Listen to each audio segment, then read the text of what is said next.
Now that we have that loud clap. Hi everyone, this is Brian and Gideon. We are from the Paratus blog, and we're here today with James Smart from Gracie Jiu Jitsu in Cape Town and the Streetsmart course that he's presenting today. So, James, tell us a little bit in terms of your martial arts journey, where you are and how you got to be where you are. How's this influenced your life philosophy? My life philosophy, wow. Well, your philosophy in general. Okay, so I, the same as a lot of people, I started off doing karate as a kid. I got out of it, got a teenager, I kind of got involved in other things, let's say, and then went back to karate, did it for about 7 years, I guess, late teens, early 20s.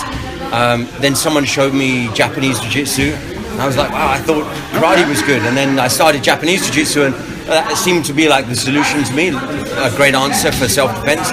And then in kind of 2000, I guess, a friend and I who were training together in Japanese Jiu-Jitsu heard about Rickson Gracie. Decided to go to America. We're obviously in the UK. Decided to go to America and train with the Gracies. We actually didn't end up training with Rickson. We went to the Gracie Academy, trained with Hiron and Henna, and Elio was there at the time as well. And that just changed my whole world. Everything that I thought was really good self-defense was changed that day when I experienced Gracie Jiu-Jitsu. Cool. And for anyone who has questions, we're going to put links below to everything that James is discussing.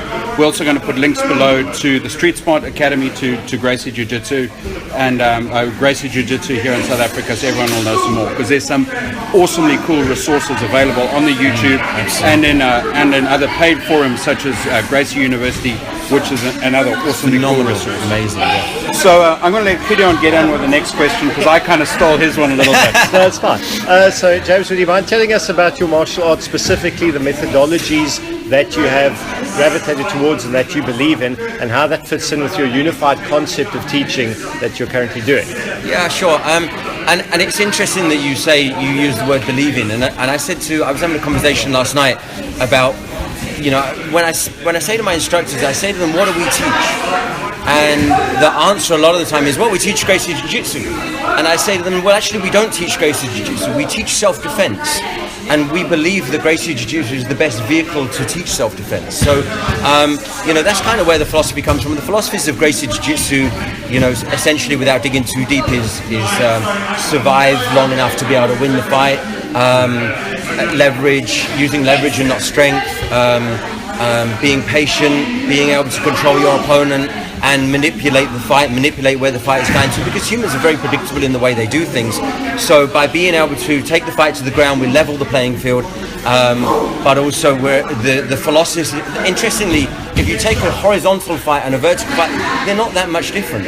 They're really not. And actually, what I want to do something is just show something in a minute relative to how they are so similar.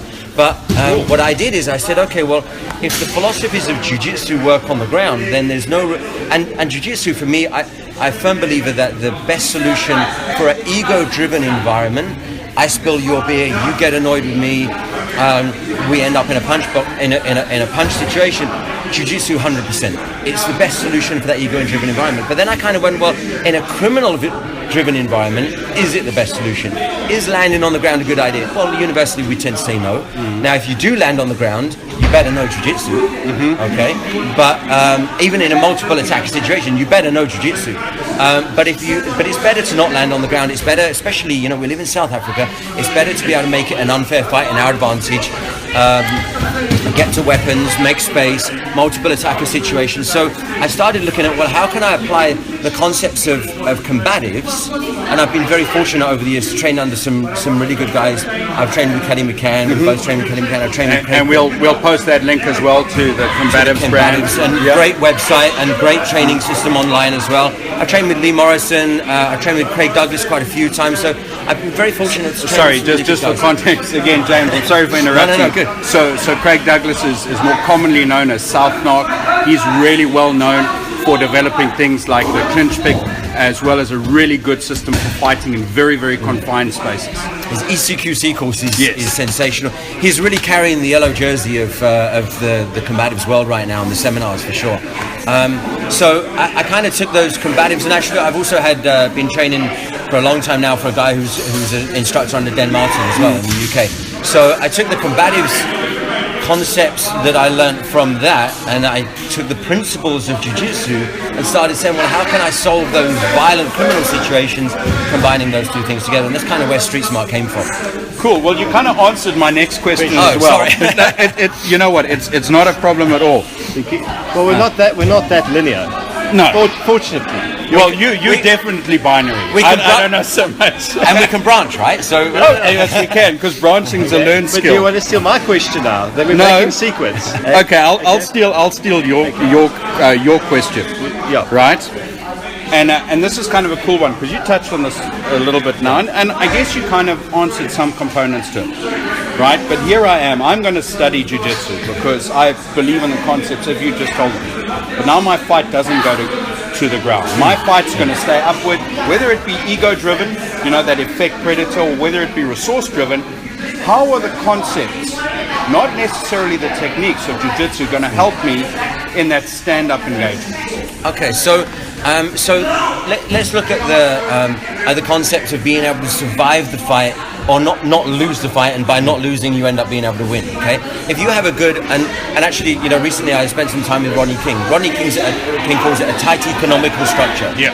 Okay, so if I have a good tight economical structure, which means that when I'm being hit or if I'm being hit, number one, I'm not going to stay there, but it means that I don't get knocked out. If I don't get knocked out, and my opponent has hit me a few times and he started thinking to himself, which is natural, this is not working, then that starts giving me the advantage, and to coin the cliche predator-prey reversal. I'm then able to start changing his psychology of, well, I'm not being successful, and I know that I have been successful because I didn't end up unconscious. Okay, so by being able to understand the philosophy of jiu-jitsu, of survive, and take some concepts from combatives of protection and being able to cover up effectively in a fight situation, we can combine those together. So, and also you'll see when we do the next knife situation, my knife defense stuff I think is probably is surprising for a lot of people and is very different from a lot of people, because I do combine the controls and some understanding that I've got from jiu-jitsu to be able to deal with a knife situation. And it's kind of difficult to explain, but positioning and being able to use leverage to control my opponent while I solve the problem of the knife movement. Okay, that's cool. You want to head up in the next one? I'll head on the next one. This is something that's I've always been curious about: sport versus actual self-defense, street defense. Is there a crossover, and is there a method that you employ or specific teaching philosophy regarding conditioning people for that shock of confrontation? Okay, so is there a crossover? Yes, there is. I believe that sport teaches us good attributes like movement, like balance, like timing against a somewhat resisting opponent, like athleticism, all of those kind of things that we can get from a sport related to being able to spar, if you like, whether that's sparring standing or sparring on the ground in jiu-jitsu. The dangers, I believe, is that, as an example, let's take the mat. Okay, I'm used to rolling on the mat, and I've got comfortable with that, and I'm okay at it. There's going to be when I change the environment, it's going to change my understanding of what's going to happen, and there will be a psychic hindrance related to, I don't mind taking someone down in here, I've got a nice bouncy mat, I don't mind being on the ground because it's okay, it doesn't hurt me, especially if I'm on my back. But in the street, there will be some psychic hindrance that will say, hang on a minute, you're going onto tarmac. Okay, and that will affect my performance. So, there's dangers there. There's also dangers in the understanding that if we get used to rules, and then we think those rules apply to the street, well, they don't. Mm-hmm. Actually, cheating is the best way to win a fight in the street. Oh, absolutely. Right? So getting used to the kind of parameters that sport puts in place is a danger, but using sport to be able to develop good attributes is a benefit, I think. With the jiu-jitsu, how do we keep it live? We maintain punch protection, so we always have this philosophy of, if someone tried to punch me right now with the technique that I'm using, would it be effective? And we try to avoid techniques that wouldn't be effective. So very sport-orientated Brazilian Jiu-Jitsu techniques. Some guys will know, like X-guard, spider guard, some of the half guard stuff. You're just going to get your face punched in. Okay, especially if it's a multiple attacker situation. So what we do is we say, okay, well, if I'm doing X-guard, I'm consciously knowing that it's a sport-orientated thing, and I've chosen to do it. but all my reflexes are based around being able to understand punch protection. And in jiu-jitsu, we also do fight sim. So one guy puts the gloves on, the other guy isn't allowed gloves on, and there's the opportunity to get punched in the face if you get it wrong. And that it's a big wake-up call. Yeah, that's a cool motivator. Yeah, absolutely. With the street smart stuff, there is no room for sport. It's based on a criminal environment, but we do a lot of stress drills. We do a lot of scenario-based training to try and get someone to be able to understand the adrenaline related to actually, and I call it swimming in the ocean. Learning jiu-jitsu, learning combatives, it's like learning to swim. We're learning to swim. We're in a swimming pool right now. We're in a swimming pool playing with our friends. Okay. I love that analogy. We're not in the ocean, and when you step outside of the swimming pool, as good as people might be here right now, when they go out into the ocean, they're worried about the sharks, they're worried about the seaweed. They just it changes everything, and it's a different environment. So we try to take students as close to the ocean as we can safely and within the bounds of students' abilities. I kind of guess I really love all of the drills, etc., that have been shown here, which allow someone to take what they got here and then go home and add that to their training environment. Yeah. So, and just with that, we give. I also really try. I'm not precious about. Some people say to me, "Am I allowed to teach someone else?" Yeah, of course. I don't mind. That is cool. I'm trying to give you a fishing rod, and if you teach if Gideon teaches Brian and Gideon and Brian train together, rock and roll. Yeah. Okay, we've achieved exactly what we wanted, and that's both of you better protected and better able to defend yourself. And I really love that, and that's a cool segue into this question. So, because a lot of the entire concepts or the entire culture around martial arts and self-defense is built in the social media environment. What? Yes, one wouldn't believe it, hey? On Facebook and YouTube and in all the comment sections. So, if you look at the social media environment, how do you navigate it?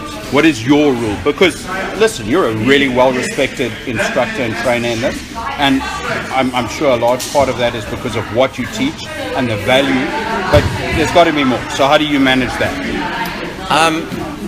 I try not to get emotionally involved in it.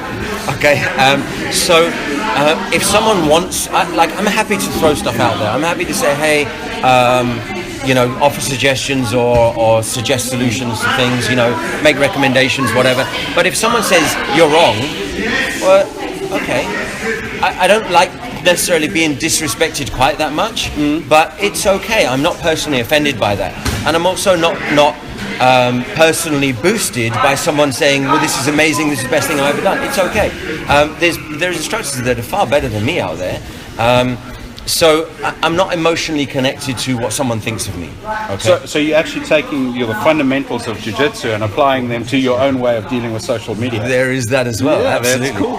Well, I was about to say, the fact that you say there are instructors out there that are better than you is something that's in very much short supply on social media, because usually what I've come across as a layperson is someone goes, well, this is my way, it's the only correct way, this is the universal solution to all your problems, one size fits all, and they're trying to sell you as you said on the mat earlier, which you didn't get on the camera, is you're not here to sell people you're not here to sell them an idea, you're not here to sell them an ice cream cone with chocolate sprinkles and a flake in it. You're here to sell them the more ugly reality, which is a lot more complicated and a lot less idealistic, I suppose. And it's a lot less popular, to be honest, And maybe what I'm going to say is going to be a little bit unpopular.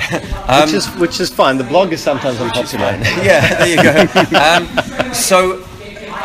We're just using that example on the map. My courses, the courses are popular, and we get people come along to courses, and most of the time people walk away saying that was great, and that's awesome.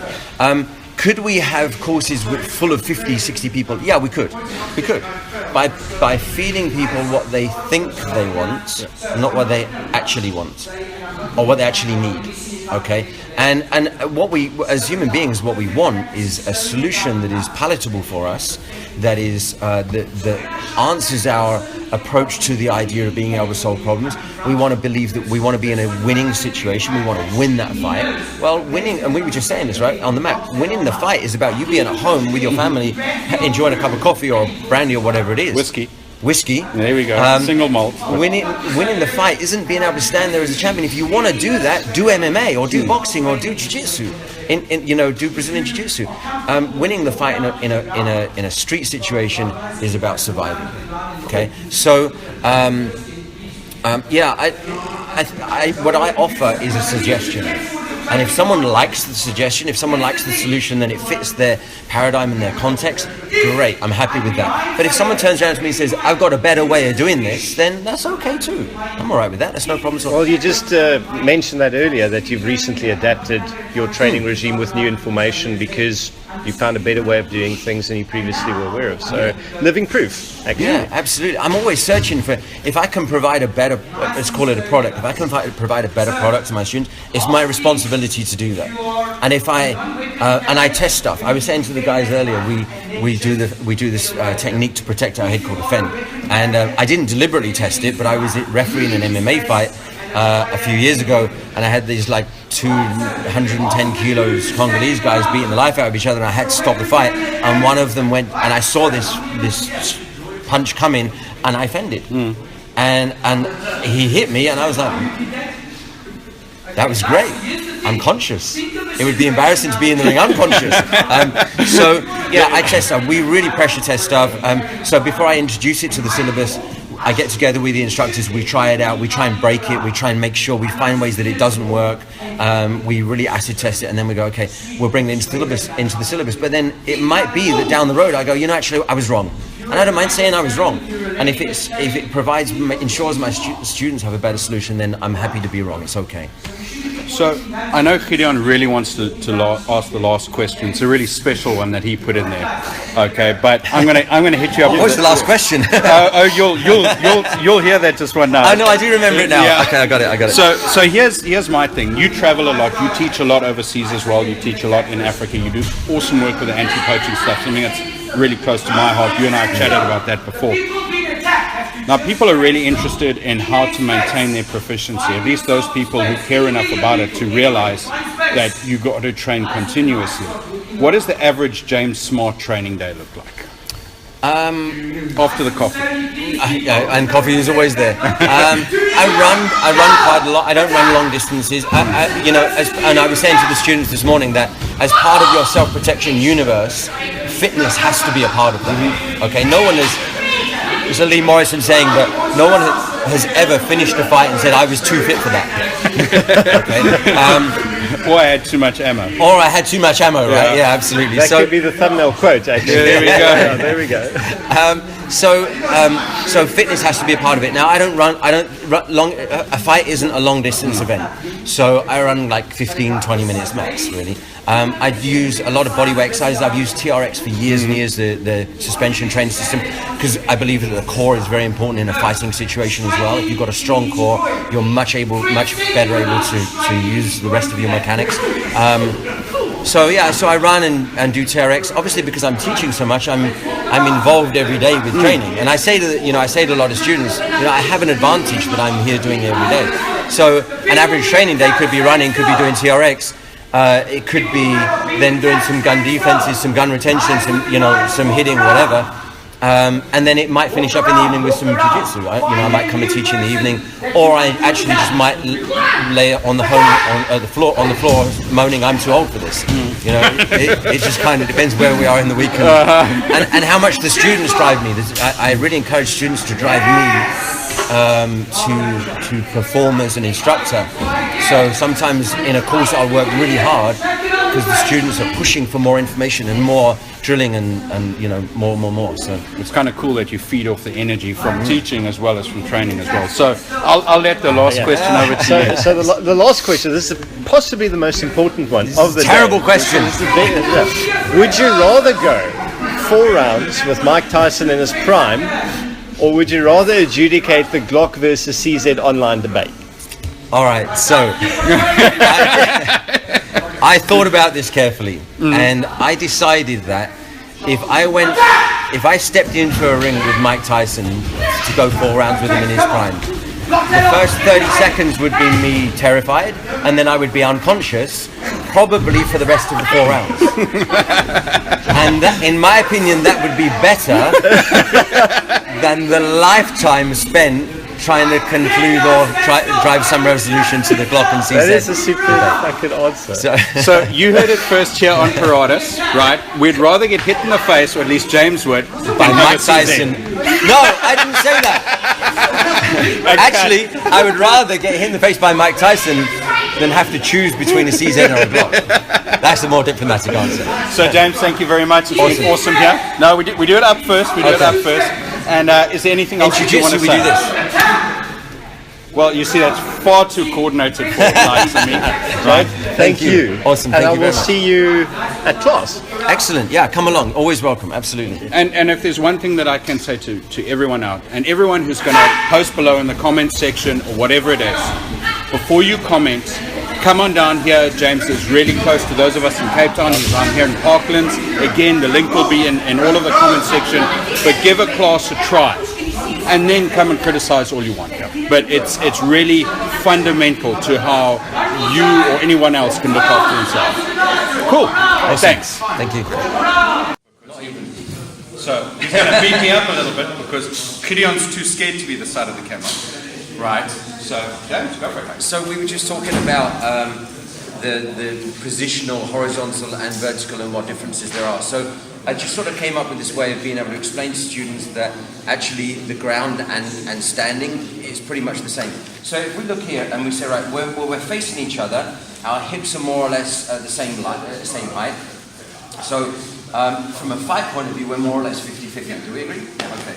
Now, if I move to the outside of your heels, which from a combative concept point of view and a jiu-jitsu point of view, it's better to be on the outside of your opponent's heels, right? So it would be safe to say we're now like 25-75, right?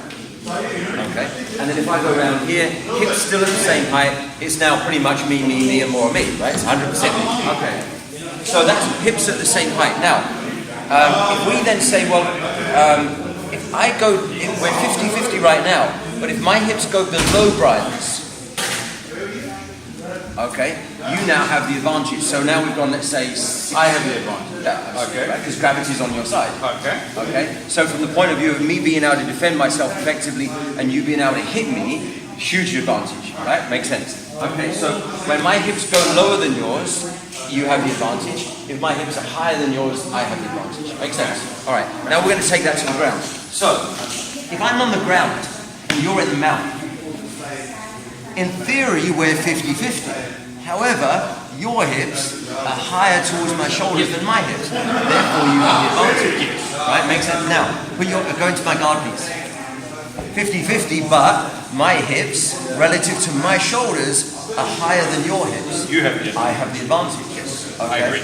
I get to the outside of you with my hips higher than your hips. I have more advantage. Absolutely. Okay, so it's literally as simple as that. It's not confusing. From a standing point of view and a horizontal point of view, if your hips are higher than your opponent's, you have the advantage. If you're on the outside of the heel, on the outside of your opponent, hips higher than your opponent's, you have the advantage. Cool. It's exactly the same. Scientifically proven. Absolutely. Awesome.